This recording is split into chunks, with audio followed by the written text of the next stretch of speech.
Investing in yourself in your 20s feels a lot like building the foundations of a house. It's not as exciting as the shiny bits going in. However, without it, the house becomes compromised. When people mention the word investing, generally we tend to think of this in terms of money and how we can use the money that we have in order to try and make more money. This could be investing in the stock market, maybe looking at property or investing in real estate, or maybe even looking at cryptocurrencies like Bitcoin and wondering, will it ever dip back down so we can all buy back in? Instead, I'd like to put stereotypical money investing aside for this video and talk about ways in which we can invest in ourselves, particularly during our 20s when we have more time and less responsibility. If you've read any sort of self-development book, or maybe watched a TED talk, or seen one of those motivational videos on YouTube, you'll hear all these successful people say, the best investment you can make is in yourself. And you come away and you're all motivated, you're hyped up, you're like, yes, I'm gonna do it, I'm gonna invest in myself. But then you think, wait, hang on, what does that actually mean? And more importantly, in my opinion, the number one thing that we can do in our 20s in order to invest in ourselves is start building good habits. What I would really advise you do is split your life into categories. So for instance, money goals, personal goals, health goals, and then begin designing habits that allow you to hit those goals. For instance, if you want to lose weight, then you're probably going to need to exercise, you're probably going to need to eat healthy.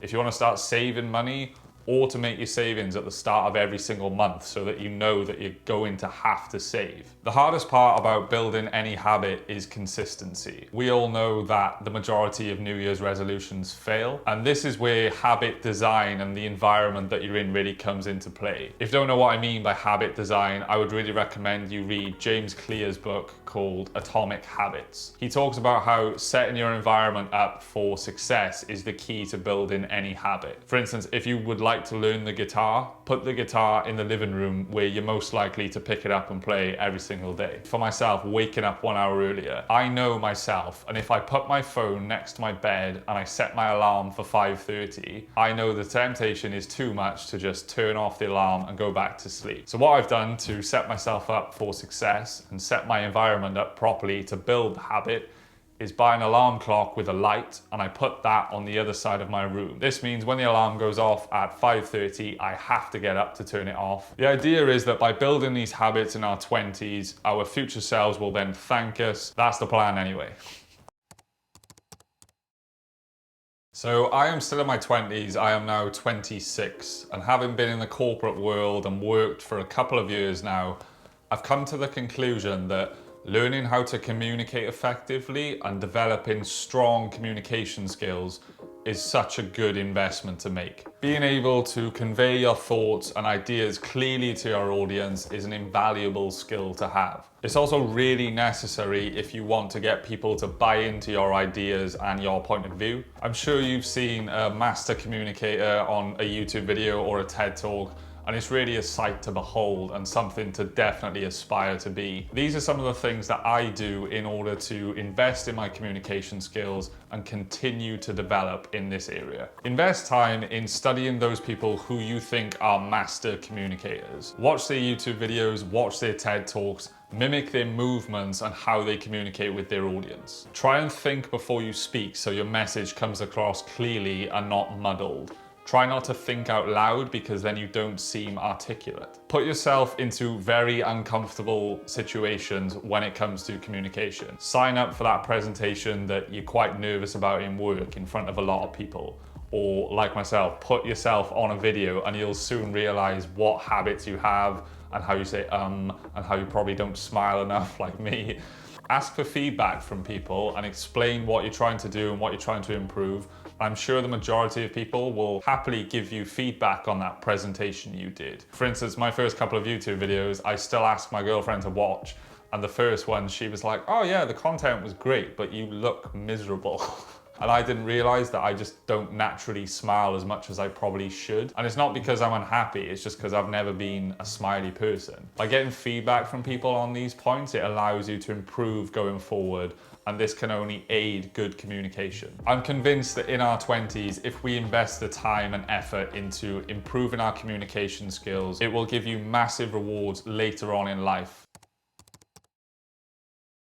A lot of people stop learning after they leave education or after they leave university. However, I think this is a massive mistake, and I've learned more through self-education and actually living in the real world over the past 3 to 4 years than I think I ever did during university. This leads me on to the third and final point, which is continuously learning and trying to constantly develop throughout our 20s. However, one caveat I would like to make when it comes to continuously learning is it's important to just not keep learning for the sake of learning. This is an easy way to procrastinate, and with so much online information now available, it's very easy to spend 3 or 4 hours watching YouTube videos about one particular topic. Generally, you can pick up on the gist of something fairly quickly in a few hours of studying it or reading around the topic, and then you should just apply that instantly and implement that. Continuously learning and learning new things doesn't have to feel like a nagging task. It's just about utilizing your time a little differently.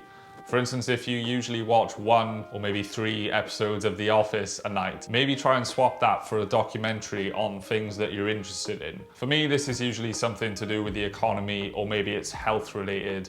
I have learned a lot recently about how global warming is working and how we're essentially destroying the planet, which is quite depressing, but it's good to learn about these things and how we can try and prevent that going forward. I would recommend maybe go to a website like Skillshare or Udemy and do a course on there. There's usually free trials for these websites, so you can get like 2 weeks free without paying. Although I do find that whenever I pay for something, I'm much more likely to use it. We can also incorporate continuously learning into our daily lives at work. Speak to someone in HR, because there's probably a budget for learning. And if you find a course externally that you think could benefit you, ask if your employer is willing to pay for it. Usually this is a win-win for both parties, as you get some free learning and they get the benefit of you having that learning. On this point, when it comes to learning and development at work, it is important to be proactive and make time for this, because often when you get busy, this is the first thing that goes to the back of the pile. Overall, in my 20s, my approach has always been to invest time in learning as many things as I possibly can. I still try and think of myself as the dumb person whenever I find myself in a room full of people,